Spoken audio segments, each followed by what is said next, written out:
Okay, so this is video 2 of factoring trinomials. We're going to do trinomials of this type. Notice that the difference is we now have a lead coefficient in front of our squared variable, and that lead coefficient is not going to be 1, because if it is 1, we could do it the easy way like we did on the last video.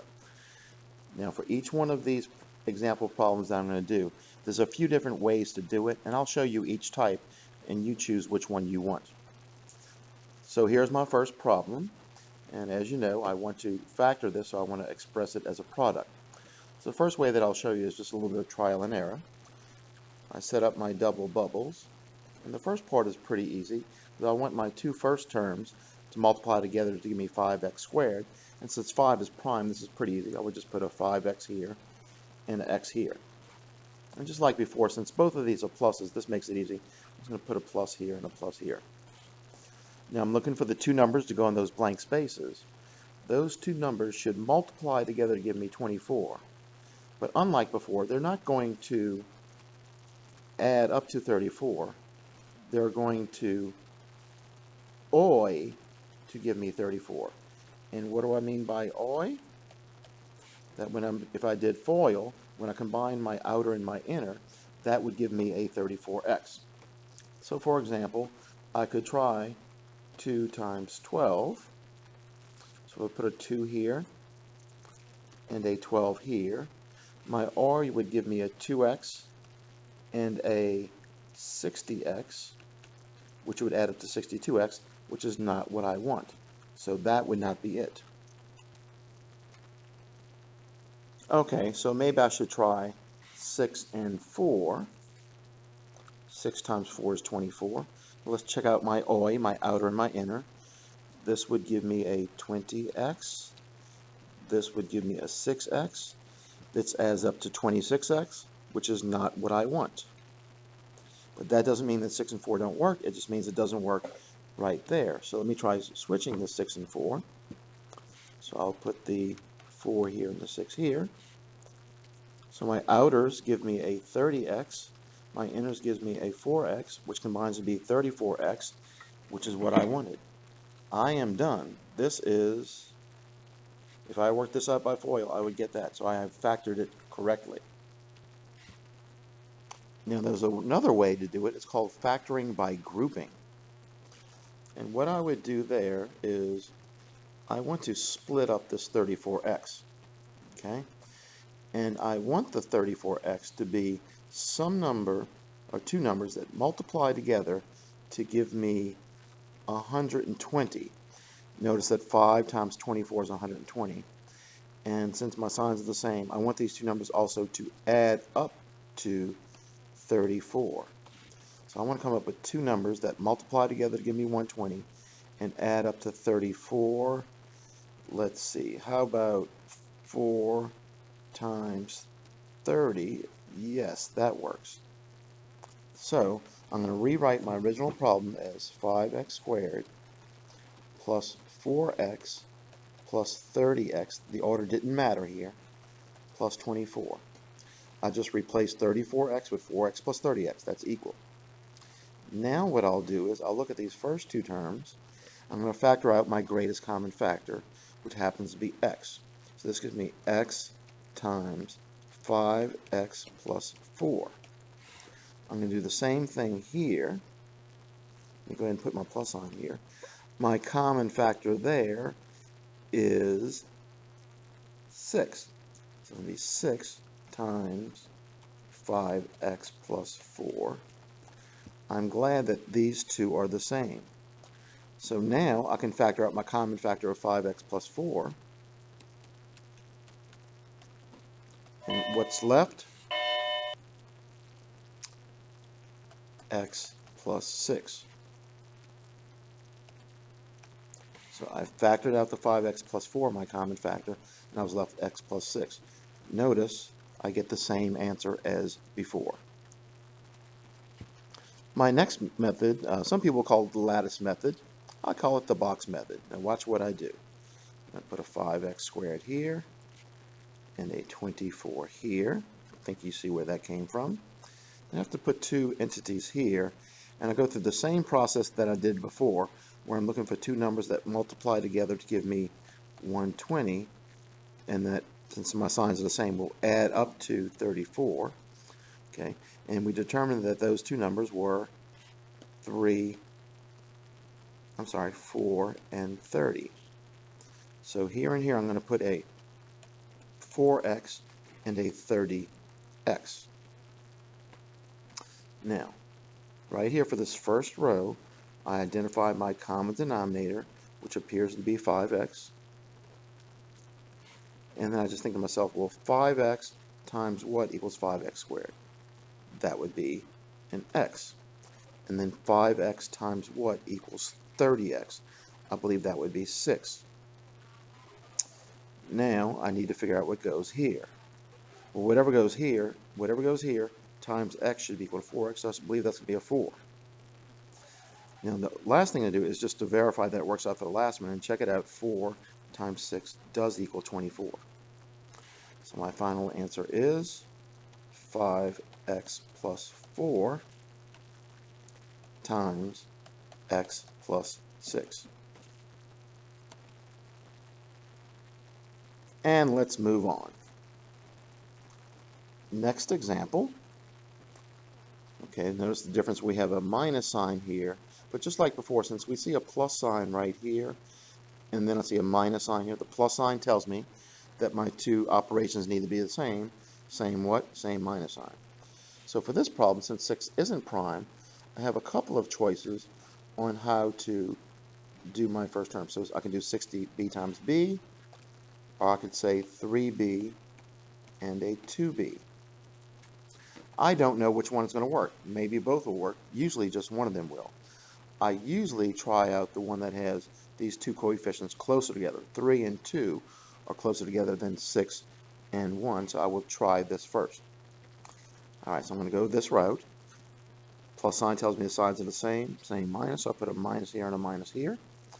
I'm looking for two numbers that multiply together to give me 60, and since my signs are the same, they're going to add up to 19. Well, you can go through, several different trials. It turns out those two numbers are 15 and 4. Okay.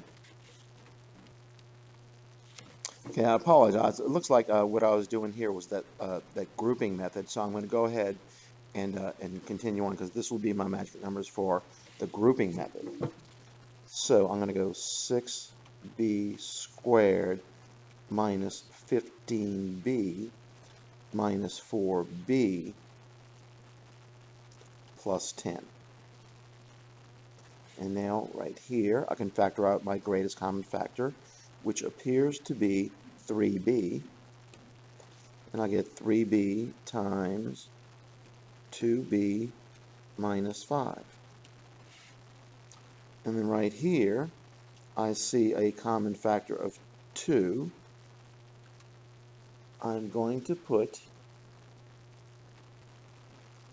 okay, so here my common factor is going to be either 2 or negative 2. If I tried out the 2, so I'm going to just put a plus 2, I would get negative 2b plus 5. And notice these don't match up, so that's not so good. I could fix it just by multiplying this by negative 1. It will fix it, but let's just look at it this way. I'm going to factor out a negative 2. So negative 2 times 2b equals negative 4b, plus negative 2 times negative 5 equals a positive 10. So now I have this common factor of 2b minus 5, and what is the same as 2b minus 5. So I'm going to factor out my common factor of 2b minus 5. And what I'm going to be left with is 3b minus 2. And this would be my answer.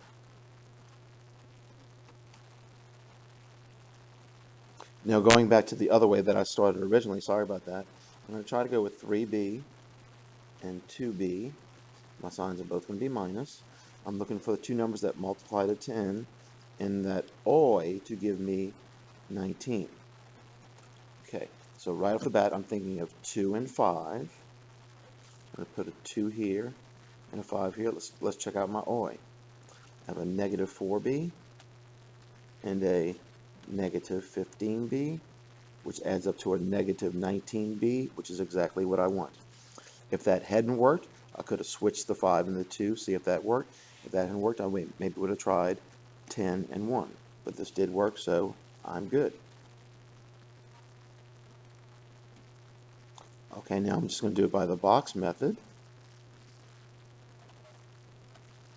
The 6b squared here, the 10 here.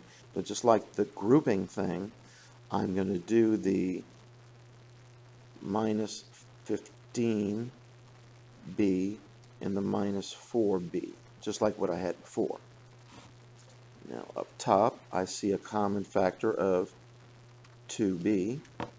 2b times 3b equals 6b squared, and 2b times negative 2 equals this. Now I've got to figure out what goes here. What times 3b equals negative 15b? I believe that would be minus 5. Now hopefully this will work for the last one. Negative 5 times negative 2 is a positive 10. So I got everything I need.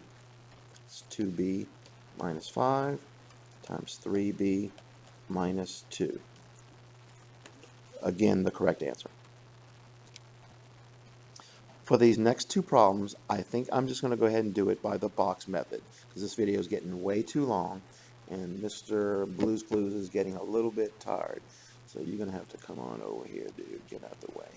Okay, so let's see. I'm going to go with the box method. La la la. Scooby-Dooby-Doo. Okay. Now for here and here, I'm looking for two numbers that multiply together to give me 12 times 35. That would be 420. And then since I'm doing it by this grouping method, or in the box, I need them to subtract to give me 1. My coefficient right here is a 1. I want them to subtract to give me a 1 because this tells me my two signs are going to be different. So they're going to subtract to give me 1, not add to give me 1. Now, let's see. I can do 42 times 10. I don't believe so. 60 times 7. I don't believe so.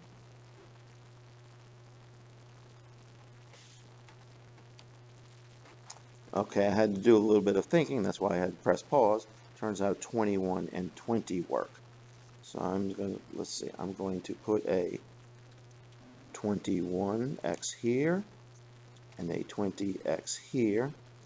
And since I noticed that I want my middle term to end up being negative, and one of the signs has to be negative, I'm going to put the minus sign with the bigger guy. Okay, so now it's time to just do the box factoring method. Looking for a common factor here. I see a common factor of x and a 4, so it's 4x. So 4x times 3x equals 12x squared, and 4x times 5 equals 20x. Now I have to say, what times 3x equals negative 21x? I believe that would be a negative 7. Hopefully this works out for the bottom part too. Negative 7 times 5 is negative 35. We are good. So my final answer is 4x minus 7 times 3x plus 5. I haven't mentioned this yet, but of course, if you want to check and verify your answer, you would just multiply these two binomials together. Some people call this doing FOIL. Eureka doesn't like that, so don't tell. Alright, so let's do this final one, and I'm just going to stick with the box method. I kind of like it. I'm not in love with it, but I like it. Even Eureka likes it, so hey, hey, hey. 9x squared here, a minus 8 here. Since this is a minus sign, I know my two signs are going to be different. So the two entities that I'm looking to put here should multiply together to give me a 72. And since my signs are different, they're going to subtract to give me a 71. Bam! How about 72 and 1? That just stares me in the face. And since the middle term is going to be a plus, I'm going to put the plus sign with the bigger number 72. So we have a positive 72 x and a negative 1x. Sorry about not writing the 1. So now let's just do this box method that we've been doing. Right here I see a common factor of x.